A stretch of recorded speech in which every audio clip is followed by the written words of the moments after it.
If you are 55 years old and you have $10,000 sitting in your TFSA, you have probably heard how to turn that into $100,000. Grow it at a normal market rate, the story goes, and $10,000 becomes $100,000 in about 24 years. That is the number most people repeat. It is also the wrong number for you. Here is the one that actually applies to your situation. You are not locked into 24 years, and you are not limited to that original $10,000. Canadians who have not used their full tax-free savings account room can be sitting on as much as $109,000 in unused space, going all the way back to 2009.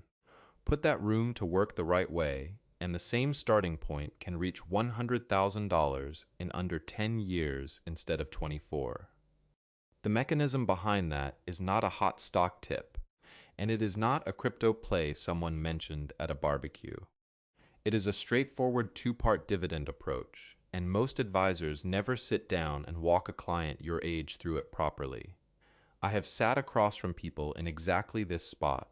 Mid-50s, a solid income, a TFSA that has mostly sat in cash or in a couple of mutual funds picked years ago and left alone. Nobody ever told them how much room was actually available or what to do with it. If that sounds close to your own account, stay with me, because what follows is built for someone starting later in the game, not someone with 3 decades to spare. And if you are a Canadian over 55 who is tired of being told it is too late to make real progress in your TFSA, hit subscribe now. The math for your timeline is different than the math you have been shown, and I am going to walk through exactly how it works. Here is the trap almost everyone falls into. The standard advice repeated everywhere assumes a return of around 10% a year, with nothing else ever added to the account, and that is where the 24-year timeline for $10,000 reaching $100,000 actually comes from. That math works fine if you are 25 and have 3 decades to just sit and wait. For someone your age, the real number looks completely different. Using a dividend growth fund that returns roughly 9.2% a year and adding $6,000 a year in new contributions, that same $10,000 can cross $100,000 in a little under 9 years.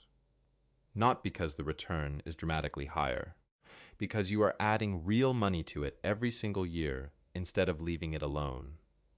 The reason a dividend growth fund can do this without wild swings comes down to what it actually owns. Instead of chasing whichever stock happens to be hot, a fund like this holds a basket of established Canadian companies, banks, utilities, and pipelines that have been raising their payouts for years running. You collect a yield of around 4% in cash, and on top of that, the underlying dividends tend to grow by 5 or 6% a year, which is where the rest of that 9.2% comes from. It is closer to owning a slice of the economy that keeps paying you a little more each year than betting on a single ticker. Think about it the way you think about a pension check that gets a small raise every year instead of one that stays flat while your property tax bill and your hydro bill keep climbing. That small built-in raise is doing more work than people give it credit for. None of this requires you to find some enormous amount of new money. $6,000 a year works out to $500 a month, which is close to the full annual TFSA limit on its own, before you even touch the room left over from earlier years. You are not being asked to catch up all $109,000 overnight. You are being asked to point what you can already save toward an account that is finally being used the way it was designed. Statistics Canada has tracked this pattern for years. Canadians between 55 and 64 hold an average TFA balance around $42,000, which sounds reasonable until you realize most of that group still has tens of thousands of dollars in contribution room sitting unused. The account was built to hold far more than what most people are actually putting into it. If someone told you to just stay the course in a balanced fund and let it ride, that advice is not protecting you. It is parking your money in a strategy that was never built to close a gap this size in the years you actually have left. 10 years feels short compared to a 25-year-old just starting out. It is still enough time to matter if the account is doing the right kind of work. But even if you find every dollar of that unused room, the wrong investment choice inside the account can still slow the whole plan down. The approach I mentioned is not one fund and forget it. It is built in two parts, and the way those two parts work together is what actually changes the timeline. Let me show you how that fits together. The approach I am talking about has two parts, and the two parts do different jobs. Think of it as a barbell, weight on both ends and not much in the middle. About 60% sits in a broad, low-cost fund that holds a basket of established Canadian dividend-paying companies, the kind of banks, utilities, and pipelines that show up in almost every retirement portfolio in the country. The other 40% goes into a smaller number of individual dividend growers, companies with a decade or more of raising their payout every single year. The reason to split it this way, instead of putting everything into one fund, comes down to smoothing out the bumps. The broad fund gives you built-in diversification, so no single company having a bad year drags down the whole account. The individual holdings on the other side give you a bit more upside from companies with a longer track record of raising their payout faster than the average. Neither half is doing all the work. They are covering for each other. It works the same way a lot of people already handle their own household budget without thinking about it. Some spending is fixed and predictable, the mortgage payment, the property tax bill. Some of it flexes a little, groceries, gas, the odd repair. Nobody puts their entire budget into one category. The barbell runs on the same logic, just applied to where the growth comes from. Run the numbers on that mix, and the blended return comes out around 9.7%, only slightly higher than the fund on its own. Starting from that same $10,000, adding $6,000 a year, the timeline to $100,000 moves from a little under 9 years to somewhere closer to 8 years and 9 months. That is not a dramatic jump. What moves the needle more is what we already covered, using the room and adding the contributions every year, not chasing an extra fraction of a percent. That gap is worth remembering anyway. It does not come from taking on wild risk. It comes from letting two ordinary types of dividend-paying companies do slightly different jobs inside the same account. I used to think dividend-paying stocks were the boring, sleepy choice, something for people who had given up on real growth. I was wrong about that. When you are 55 and you do not have 30 years to recover from a bad stretch in the market, boring is exactly what you want. A boring holding that keeps raising its payout compounds steadily. It does not need to be exciting to work. Here is the trade-off most people never see written down. Take that same $10,000 and $6,000 a year and put it in a plain balanced fund earning something closer to 5%, and you still get to $100,000 eventually. It just takes roughly 11 years instead of under 9. 2 extra years does not sound like much on paper, until you realize those are 2 more years your money has to keep working before you actually need to draw on it in retirement. So before we get into fear and risk, ask yourself honestly, is your current TFSA actually split this way, doing 2 different jobs, or is it sitting in one fund because that is what someone handed you years ago and you never revisited it? None of this matters though, if fear stops you before you even start. And that is exactly what happens to a lot of people your age. The idea of putting money into anything that owns stocks, even steady dividend payers, feels like too much risk this close to retirement. That fear is real. It is also based on a misunderstanding of what risk actually means once you are past 55. We will get into exactly why that misunderstanding happens and what it is quietly costing the people who never look past it. Here is the calculation your brain runs without you noticing. You are 55. You figure you have maybe 10 years before you actually need this money. If you take on risk and something goes wrong, there is no time left to recover, so the safe move feels like parking everything in a GIC or a plain balanced fund and just leaving it there. That instinct has a name. It is called loss aversion, and it is probably the single biggest reason Canadians over 55 never actually close the gap in their TFSA, and that feeling is completely normal. You worked a long time for that money. The last thing you want is to watch it drop right before you need it. I understand that instinct. I have felt that same tightness thinking about money that took years to save, watching it move in a direction I could not control. Here is the reframe that actually matters. Risk is not the same thing as volatility. Volatility is your balance moving up and down on a screen. Risk is not having enough income once you actually retire. A GIC paying 3% while inflation is also running near 3% is not really safe.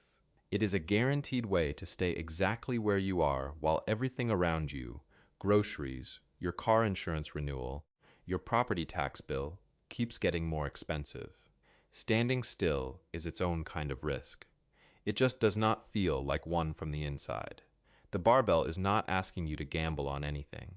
It is asking you to own pieces of companies that have raised what they pay out every year for 2 decades or longer, through recessions, rate hikes, and every other scare that made headlines along the way. That is not a bet on the next hot thing. That is owning a small piece of the economy that has kept paying year after year, regardless of what the news cycle was doing. None of this means you failed by playing it safe for this long. Most people your age were never shown the actual mechanics of their own TFSA room, let alone a specific strategy for using it. Once you accept that the real risk is doing nothing with money that has room to work, the next question becomes practical. How do you actually set this up without making an expensive mistake along the way? That is exactly what comes next. The first step is finding out exactly how much unused room you actually have, because guessing here does not help you. Log into your CRA My account or call the CRA directly and look up your TFSA contribution room.